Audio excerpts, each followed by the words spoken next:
sede santos,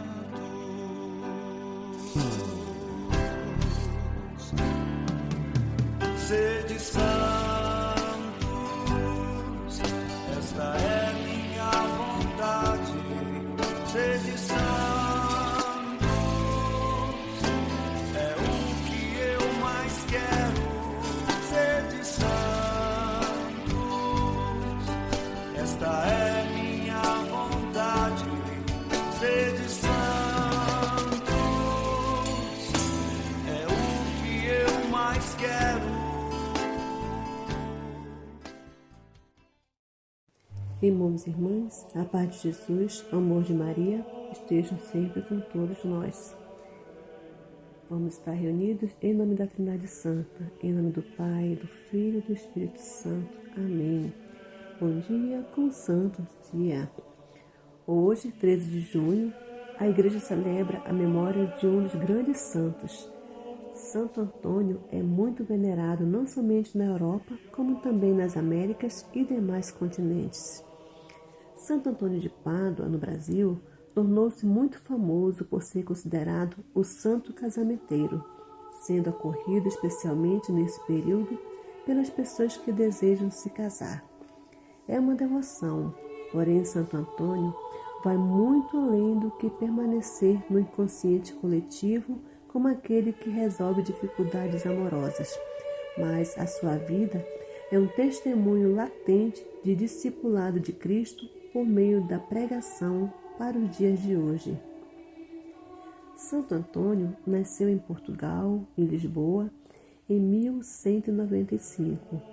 Uma tradição indica a data de 15 de agosto. Ele era filho do nobre Martinho de Borgogne e Dona Maria Taveira. Sua casa ficava a poucos metros da catedral. Ele foi batizado com o nome de Fernando. Acima de tudo, pela mediocridade moral, a superficialidade e a corrupção da sociedade, se sentiu animado a entrar no mosteiro agostiniano de São Vicente, fora dos muros de Lisboa, para viver o ideal evangélico sem concessões entre os agostinianos. Fernando morou em São Vicente por cerca de 2 anos. Então, incomodado com as contínuas visitas de amigos, pediu para mudar para outro lugar, sempre dentro da ordem agostiniana. Assim, Antônio fez sua primeira grande jornada, cerca de 230 quilômetros, o que separava Lisboa de Coimbra, então a capital de Portugal. Tinha 17 anos e chegou em um ambiente onde viveu com uma grande comunidade de cerca de 70 membros para o curso de 8 anos, de 1212 a 1220. Estes foram anos importantes para a formação humana e intelectual do santo, que podia contar com professores talentosos e com uma biblioteca rica e atualizada. Fernando dedicou-se completamente ao estudo das ciências humanas e teológicas. Os anos passados em Santa Cruz de Coimbra deixaram um traço profundo na fisionomia psicológica e no processo existencial do futuro apóstolo. Foi ordenado sacerdote, provavelmente, no ano de 1220. Em setembro de 1220, Fernando deixou os agostinianos para vestir a túnica grossa e marrom dos franciscanos. Nesse momento, abandonou o antigo nome de batismo para se chamar Antônio. Depois de estudar regras franciscanas, partiu para o Marrocos. Porém, após ser acometido de uma enfermidade, teve que retornar à sua terra natal. No caminho de retorno, devido a uma tempestade e ventos contrários, o navio foi arrastado para a distante Sicília e permaneceu ali por 2 anos. No dia 8 de maio de 1221, foi para Assis para participar de um dos capítulos da ordem. Era um entre muitos naquele momento. Quando quase todos os conventuais partiram, Antônio foi notado por Frei Graziano, ministro provincial de Romanha. Sabendo que o jovem frade também era padre, pediu que ele o acompanhasse. Seus dias transcorreram em oração, meditação e humilde serviço aos confrades. Durante esse período, o santo pôde amadurecer a sua vocação franciscana, aprofundar a experiência missionária abruptamente interrompida, revigorar o compromisso ascéticos e refinar-se na contemplação. Em setembro de 1222, as ordenações sacerdotais dos religiosos dominicanos e franciscanos foram realizadas em Forli. Antes de o grupo de ordenados ir à catedral da cidade receber as ordens sagradas do bispo Alberto, era habitual dirigir um sermão aos candidatos, mas ninguém havia sido escolhido antecipadamente e, portanto, nenhum dos padres presentes havia se preparado.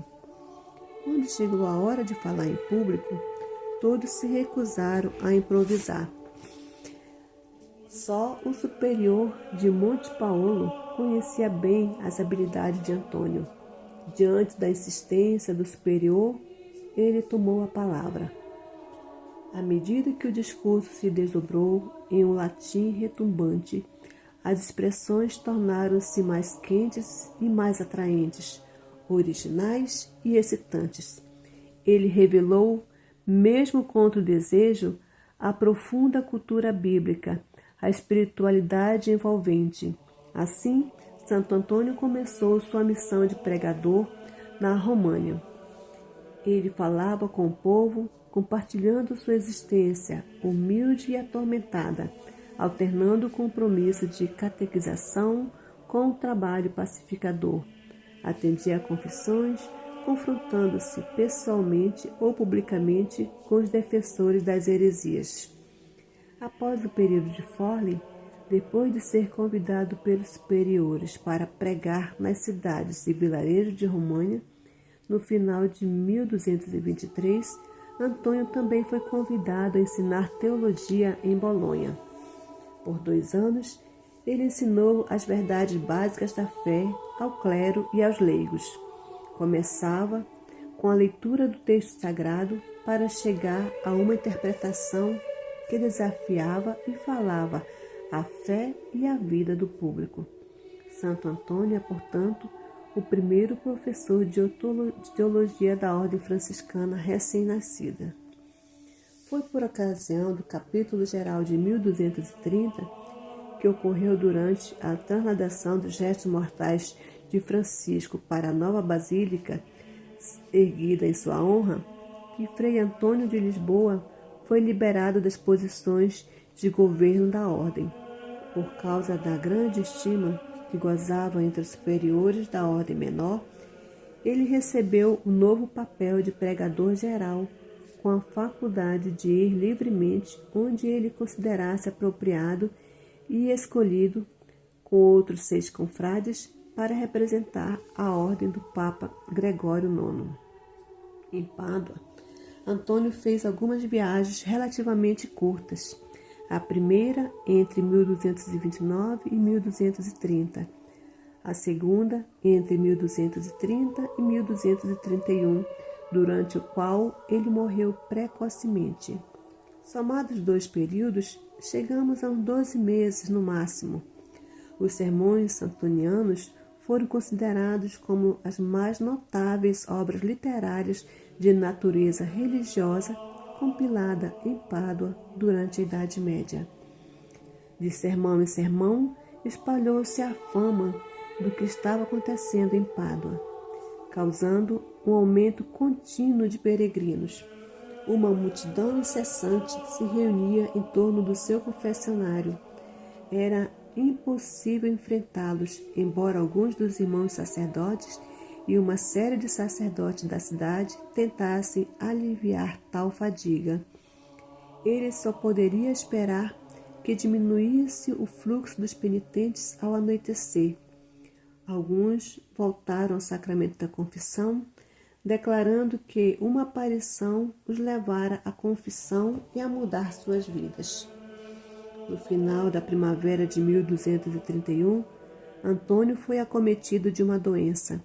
Colocado em uma carroça puxada por bois, ele foi transportado para Pádua, onde pediu permissão para morrer.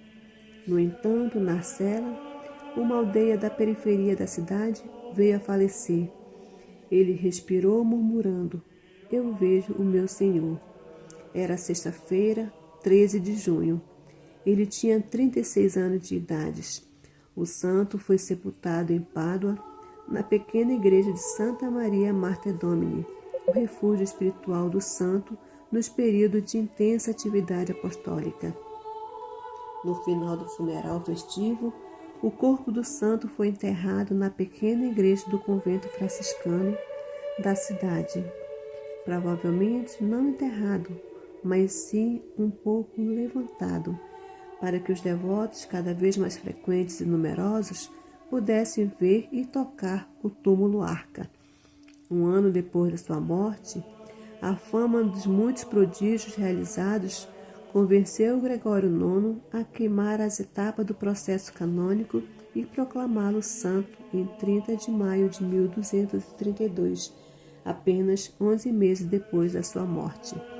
A Igreja fez justiças à sua doutrina, proclamando-o em 1946 doutor da Igreja Universal, com o título de doutor evangélico. Bento XVI, citando um pequeno trecho de um dos sermões de Santo Antônio, disse: "A caridade é a alma da fé, torna-a viva. Sem amor, a fé morre." Somente uma alma que ora pode progredir na vida espiritual. Este é o objeto privilegiado da pregação de Santo Antônio. Ele conhece bem os defeitos da natureza humana, nossa tendência a cair em pecado, por isso ele continuamente nos incita a lutar contra a inclinação, a ganância, orgulho, impurezas e praticar as virtudes da pobreza e da generosidade, humildade e obediência, de castidade e pureza.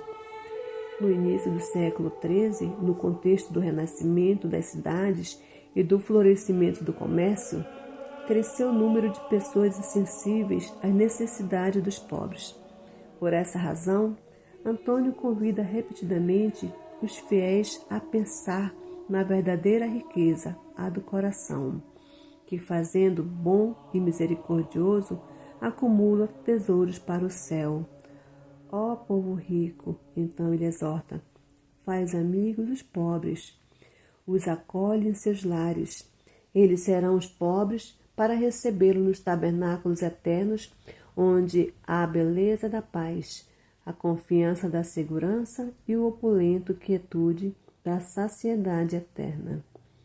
Antônio, na escola de Francisco, sempre coloca Cristo no centro da vida e do pensamento, da ação e da pregação. Esta é outra característica típica da teologia franciscana, o cristocentrismo. Ele contempla de bom grado e convida a contemplar os mistérios da humanidade do Senhor, o homem Jesus, de um modo particular, o mistério da natividade. Deus, que se faz criança, entregou-se em nossas mãos, o mistério que desperta sentimento de amor e gratidão para com a bondade divina.